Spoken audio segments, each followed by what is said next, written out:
Македонија влегува во земјите што се, да кажеме, ниско средно задолжени. И може тоа многу лесно и да се провери. И тоа го кажуваат сите тие индикатори. Значи, далеку од тоа дека Македонија е презадолжена држава. И тоа го кажуваат сите факти. Сите релевантни индикатори кажуваат дека Македонија во последниве 10 години го доживеа најголемиот економски раст во историјата. И тоа е факт. Дали можело подобро? Сигурно дека можело подобро.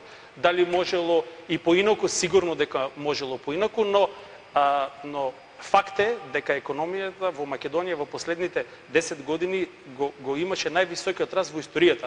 Ако кога 2006 сме имале $2400 GDP, сега GDP изнесува некаде околу 4759 евра, што е, да кажеме, скоро два пати зголемен GDP за 10 години, што е нешто за поздравување.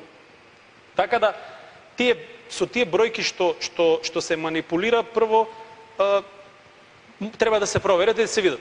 Не е тајна долгот на Република Македонија, тој на страната на Министерството за финансии се сите тие бројки, сите се тие достапни и секој може да ги провери.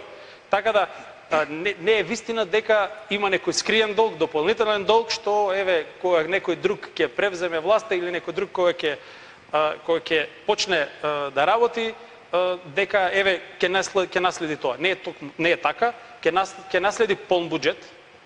Че буџетот еве на таа, да кажеме, несреќна ситуација со кризата, многу малце средства се користат, заради знаеме ги сите ограничувања околу изборите и реализацијата на тие проекти, што е на еден начин хендикеп за сите нас, бидејќи средствата, чим ги има во буџетот, треба да се трошат. Доколку не се трошат средствата, и целата економија стои.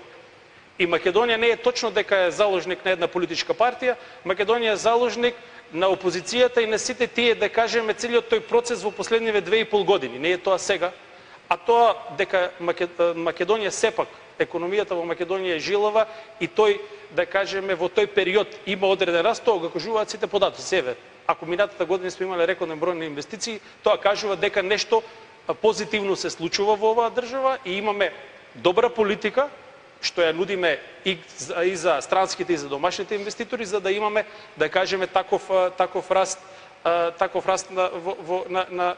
на тие странски инвестиции и исто рекорден е бројот на креирани нови работни места. Ако сме наследиле над 37% невработеност во државата во 2005-2006 година, таа бројка сега е под 23%, што е исто за поздравување. И не само тој индикатор. Индикаторот за креирани нови работни места покажува дека во изминатиот период се креирани над 150, над 160 илјади нови работни места, што исто така е еден, да кажеме, многу позитивен индикатор.